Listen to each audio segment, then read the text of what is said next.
ಎಲ್ಲರಿಗೂ ನಮಸ್ಕಾರ. ಮತ್ತೊಂದು ವಿಡಿಯೋಗೆ ಸ್ವಾಗತ. ನಾನು ನಿಮ್ಮ ಡಾರ್ಲಿಂಗ್ ಧನು. ಒಂದು ಪ್ರೋಮೋ ಅಪ್ಡೇಟ್ ಮಾಡಿದ್ದಾರೆ. ಆ ಪ್ರೋಮೋದಲ್ಲಿ ಕ್ಲಿಯರ್ ಕಟ್ ಆಗಿ ಗೊತ್ತಾಗ್ತಾ ಇದೆ ಎಲ್ಲರ ಟಾರ್ಗೆಟ್ ಗಿಲ್ಲಿನೇ ಅಂತ. ಕೇವಲ ಎಲ್ಲರ ಟಾರ್ಗೆಟ್ ಅಲ್ಲ, ಕಾವ್ಯ ಟಾರ್ಗೆಟ್ ಕೂಡ ಗಿಲ್ಲಿನೇ. ಯಾಕೆ ಈ ಟಾರ್ಗೆಟ್ ಆಗ್ತಾ ಇದ್ದಾನೆ? ಗಿಲ್ಲಿನ ಕ್ಲಿಯರ್ ಕಟ್ ಆಗಿ ಗೊತ್ತಾಗ್ತಾ ಇದೆ. ಕುಗ್ಗಿಸುವ ಪ್ರಯತ್ನ ನಡೀತಾ ಇದೆ. ನಿನ್ನೆ ಎಪಿಸೋಡ್ ನೋಡಿದಾಗ್ಲೂ ಅದೇ ಆಗಿದ್ದು, ಇವತ್ತು ಪ್ರೋಮೋ ನೋಡಿದಾಗ್ಲೂ ಅದೇ ಆಗ್ತಾ ಇದೆ. ಈ ಪ್ರೋಮೋದಲ್ಲಿ ಏನಿದೆ, ಗಿಲ್ಲಿನ ಕುಗ್ಗಿಸುವ ಪ್ರಯತ್ನ ಯಾಕೆ ನಡೀತಾ ಇದೆ?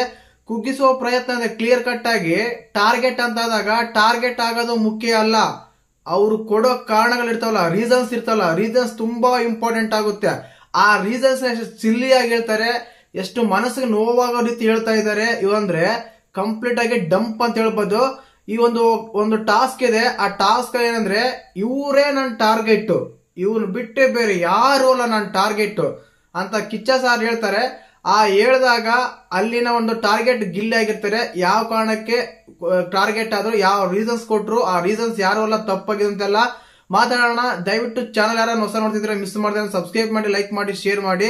ನೋಡಿ, ಮುಖ್ಯವಾಗಿ ಈ ಪ್ರೋಮೋದಲ್ಲಿ ಏನಿದೆ ಅಂದ್ರೆ, ಒಂದು ರೌಂಡ್ ಶೇಪ್ ಅಲ್ಲಿ ಒಂದು ಟಾರ್ಗೆಟ್ ಬಟನ್ ಇರುತ್ತೆ. ಅಂದ್ರೆ ಟಾರ್ಗೆಟ್ ಇಂದ ಸಿಂಬಲ್ ಇರುತ್ತೆ. ಅದ್ರಲ್ಲಿ ಹೋಗಿ ಗಿಲ್ಲಿ ತಲೆ ಇಡಬೇಕು. ಆ ತಲೆ ಇಟ್ಟಾಗ ಇವರೇ ನನ್ನ ಟಾರ್ಗೆಟ್ ಅಂತ ಹೇಳಿ ಮಕ್ಕಕ್ಕೆಲ್ಲ ಸ್ಪ್ರೈ ಮಾಡಿ ರೀಸನ್ಸ್ ಹೇಳ್ಬೇಕು. ಮುಖ್ಯವಾಗಿ ಈ ರೀಸನ್ಸ್ ಹೇಳ್ಬೇಕಾದ್ರೆ ಧನುಷ್ ಗೌಡರು ರೀಸನ್ಸ್ ಕೊಡ್ತಾರೆ. ಯಪ್ಪ, ನಿನ್ನೆ ಕ್ಯಾಪ್ಟನ್ ಅಂದ್ರೆ ತುಂಬಾ ಖುಷಿಯಾಗಿತ್ತು. ಈ ರೀಸನ್ಸ್ ಕೇಳಿ ತುಂಬಾ ನನಗೆ ಬೇಜಾರಾಯ್ತು. ಕಾರಣ ಏನ್ ಗೊತ್ತಾ?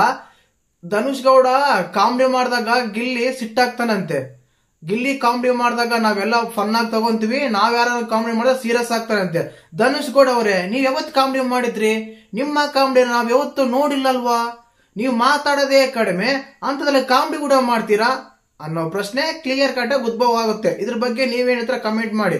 ಇನ್ನು ಅದಾದ್ಮೇಲೆ ನಮ್ಮ ರಿಷಗೌಡ ಅವರು, ಇವ್ರಿಗೆ ನಂಬಿಕೆ ಮೋಸ ಮಾಡಿದ್ರಂತೆ, ನಂಬಿಕೆ ದ್ರೋಹ ಮಾಡಿದ್ರಂತೆ, ಇವ್ರಿಗೆ ಮೋಸ ಮಾಡಿದ್ರಂತೆ. ಬಿಗ್ ಬಾಸ್ ಮನೆಯಲ್ಲಿ ಮೋಸ ಮಾಡೋದುಂಟಾ? ಎಂತ ಮರೆಯ, ಬಿಗ್ ಬಾಸ್ ಮನೆಯಲ್ಲಿ ಮೋಸ ಮಾಡ್ತಾರ?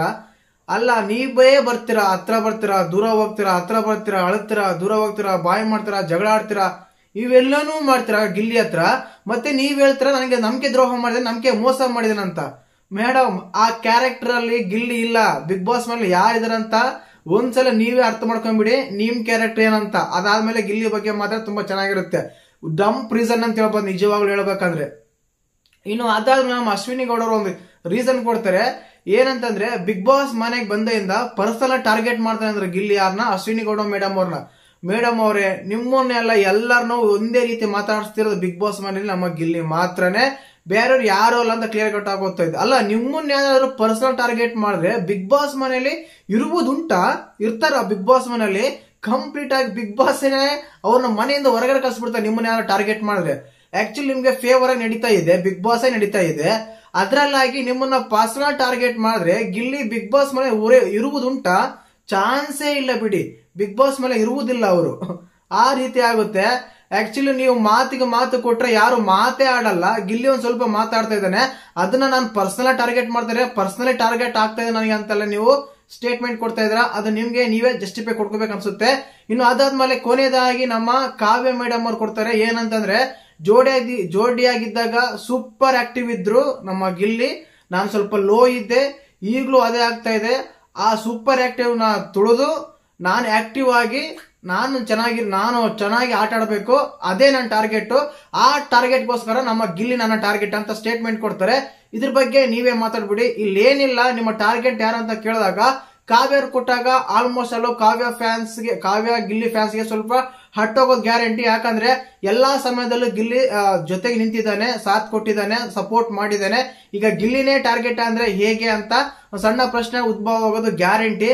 ಇಲ್ಲಿ ಏನಿಲ್ಲ, ಕಾವ್ಯ ಫ್ಯಾನ್ಸ್ ಗಿಲ್ಲಿ ಫ್ಯಾನ್ಸ್ ಅಂತ ಮ್ಯೂಚುವಲ್ ಅಂತೂ ಏನು ಬೇಡವೇ ಬೇಡ. ನಾನ್ ಹೇಳೋದಿಷ್ಟನೇ, ಕಾವ್ಯ ಫ್ಯಾನ್ಸ್ ಕಾವ್ಯ ಸಪೋರ್ಟ್ ಮಾಡಿ, ಗಿಲ್ಲಿ ಫ್ಯಾನ್ಸ್ ಗಿಲ್ಲಿ ಸಪೋರ್ಟ್ ಮಾಡಿ, ಮ್ಯೂಚುವಲ್ ಫ್ರೆಂಡ್ ಆಗಿ ಒಂದು ರೀಲ್ಸ್ ಎಲ್ಲ ಹಾಕಿ, ಅವ್ರ ಮೇಲೆ ಲವ್ ಸಾಂಗ್ಸ್ ಎಲ್ಲ ಹಾಕಿ, ಇದು ಮಾಡಿ ಅದು ಮಾಡಿಗಿಂತ ಕಂಪಲ್ಸರಿ ಬಿಗ್ ಬಾಸ್ ಮನೆಯಲ್ಲೇ ಕಂಪ್ಲೀಟ್ ಆಗಿ ಗೆಲ್ಲೋದು ಒಬ್ರೇ ಒಬ್ರು.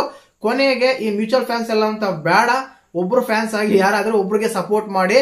ಯಾಕಂದ್ರೆ ಈಗ ಆಲ್ಮೋಸ್ಟ್ ಆಲ್ ಕಾವ್ಯಗೆ ನೆಗೆಟಿವ್ ಬರ್ತಾ ಇರುತ್ತೆ. ಯಾಕಂದ್ರೆ ಗಿಲ್ಲಿನ ಸಪೋರ್ಟ್ ಮಾಡ್ತಾ ಇಲ್ಲ, ಗಿಲ್ಲಿ ಟಾರ್ಗೆಟ್ ಅಂದ್ಲು ಹಾಗೆ ಈಗ ಅಂತ. ಇದು ಗೇಮ್ ಪ್ರಕಾರ ಆಗಿರುತ್ತೆ. ಆದ ಕಾರಣ ಏನಾಗುತ್ತೆ ಅಂದ್ರೆ, ಕಾವ್ಯ ಅವ್ರಿಗೆ ಸ್ವಲ್ಪ ಇಗ್ನೋರ್ ಮಾಡಿದ್ರೆ ತುಂಬಾ ಚೆನ್ನಾಗಿತ್ತು. ಬಟ್ ಅವ್ರು ಈ ರೀತಿ ಯಾವ ರಿಯಾಕ್ಟ್ ಮಾಡಿದ ಅಂತ ಗೊತ್ತಿಲ್ಲ. ಯಾಕಂದ್ರೆ ಎಲ್ಲಾ ಟೈಮಲ್ಲೂ ಗಿಲ್ಲಿ ಕೂಡ ಅವ್ರಿಗೆ ಸಪೋರ್ಟ್ ಮಾಡಿದ್ದಾನೆ. ಆದ ಕಾರಣ ಅವ್ರು ಇಗ್ನೋರ್ ಮಾಡಿದ್ರೆ ಚೆನ್ನಾಗಿರೋದು. ಬಟ್ ಇಲ್ಲೆಲ್ಲವೂ ಸ್ವಲ್ಪ ನೆಗೆಟಿವ್, ಇನ್ನೂ ನೆಗೆಟಿವ್ ಆಗೋದಂತೂ ಗ್ಯಾರಂಟಿ ನಮ್ಮ ಕಾವ್ಯ ಅವರು. ಇದ್ರ ಬಗ್ಗೆ ನೀವೇನ್ ಹೇಳ್ತೀರಾ ಕಮೆಂಟ್ ಮಾಡಿ. ಒಂದಂತೂ ಸತ್ಯ, almost all Bigg Boss target ಮಾಡಿದ ನಿನ್ನೆ ಇವತ್ತು ನಮ್ಮ ಅಲ್ಲಿರೋ ಕೋ ಕಂಟೆಸ್ಟೆಂಟ್ ಗಳೆಲ್ಲ ಟಾರ್ಗೆಟ್ ಮಾಡ್ತಾ ಇದ್ದಾರೆ, ಟಾರ್ಗೆಟ್ ಆಗ್ತಿದ್ದಾರೆ ಗಿಲ್ಲಿ. ಇದರಿಂದ ಗಿಲ್ಲಿಗೆ ಏನು ಲಾಸ್ ಅಂತೂ ಆಗಲ್ಲ, ಲಾಭನೇ ಆಗುತ್ತೆ. ಅದರಿಂದ ಫ್ಯಾನ್ಸ್ ಇನ್ನು ಜಾಸ್ತಿ ಆಗ್ತಾರೆ ವಿನಃ, ಆಕ್ಟಿವ್ ಆಗ್ತಾರೆ ವಿನಃ ಕಡಿಮೆ ಅಂತೂ ಆಗಲ್ಲ. ಇದು ನೆನಪಲ್ಲಿ ಇಟ್ಕೊಳ್ಳಿ. ಆಲ್ರೆಡಿ ಕಿಚ್ಚ ಸಾರು ಎಲ್ಲಾನು ನಾಮಿನೇಟ್ ಮಾಡಿದ್ದಾನೆ ಈ ವೀಕ್. ನಾಳೆ ಬೆಳಿಗ್ಗೆಯಿಂದನೇ ನನಗೆ ಅನ್ಸುತ್ತೆ ವೋಟಿಂಗ್ ಲೈನ್ಸ್ ಓಪನ್ ಆಗ್ಬೋದು, ವೋಟ್ ಹಾಕಕ್ಕೆ ಚಾನ್ಸಸ್ ಇರಬಹುದು ಅಂತ. ಒಂದು ವೇಳೆ ಕ್ಯಾಪ್ಟನ್ ಏನಾದ್ರೂ ಬಿಟ್ರೆ, ಅದೇನಾದ್ರೂ ನಾಳೆ ಎಪಿಸೋಡ್ ಆದ್ಮೇಲೆ ಹೇಳ್ತಾರೋ ಇಲ್ಲ ಮುಂಚೆನೆ ಹೇಳ್ತಾರೋ ಗೊತ್ತಿಲ್ಲ, ಇದಂತೂ ಇರುತ್ತೆ. ಆದ್ರಿಂದ ಏನಾಗುತ್ತೆ ಅಂದ್ರೆ ಅವ್ರವ್ರ ಫ್ಯಾನ್ಸ್ ಅವ್ರಿಗೆ ಸಪೋರ್ಟ್ ಮಾಡಿ, ಅವ್ರ ಫ್ಯಾನ್ಸ್ ಅವ್ರಿಗೆ ವೋಟ್ ಮಾಡಿ. ನಾನು ಕಾವ್ಯ ಗಿಲ್ಲಿಗೆ 50-50 ಮಾಡ್ತೀನಿ, ಒಬ್ರಿಗೆ 20 ಮಾಡ್ತೀನಿ ಅಂತೆಲ್ಲ ಬೇಡ. ನೀವು ಒಂದ್ ವೇಳೆ ಗಿಲ್ಲಿ ಫ್ಯಾನ್ಸ್ ಆಗಿದ್ರೆ ಗಿಲ್ಲಿಗೆ ವೋಟ್ ಮಾಡಿ, ಕಾವ್ಯ ಫ್ಯಾನ್ಸ್ ಆಗಿದ್ರೆ ಕಾವ್ಯಗೆ ವೋಟ್ ಮಾಡಿ ಅಂತ ಹೇಳ್ತಾ ಇದಾಗಿತ್ತು ಇವತ್ತಿನ ಪ್ರೋಮೋ. ಕಂಪ್ಲೀಟ್ ಆಗಿ ಗಿಲ್ಲಿ ಅಂತೂ ಬೇಜಾರು ಆಗಿರ್ತಾರೆ. ಯಾಕೆ ಗೊತ್ತಾ, ಕಾವ್ಯ ಅವರು ಸ್ಪ್ರೇ ಮಾಡಿರ್ತಾರೆ ಮುಖಕ್ಕೆ, ಆದ ಕಾರಣ ಬೇಜಾರಂತೂ ಆಗ್ತಾರೆ. ನಾಳೆ ಎಪಿಸೋಡ್ ನೋಡೋದು ತುಂಬಾ ಇಂಪಾರ್ಟೆಂಟ್ ಆಗುತ್ತೆ, ಯಾರು ಯಾವ ರೀತಿ ರಿಯಾಕ್ಟ್ ಮಾಡ್ತಾರೆ ಅಂತ ನೋಡೋಣ. ವಿಡಿಯೋ ಇಷ್ಟ ಆದ್ರೆ ಲೈಕ್ ಮಾಡಿ, ಶೇರ್ ಮಾಡಿ, ಸಬ್ಸ್ಕ್ರೈಬ್ ಮಾಡಿ. ಜೈ ಹಿಂದ್, ಜೈ ಕರ್ನಾಟಕ ಮಾತೆ.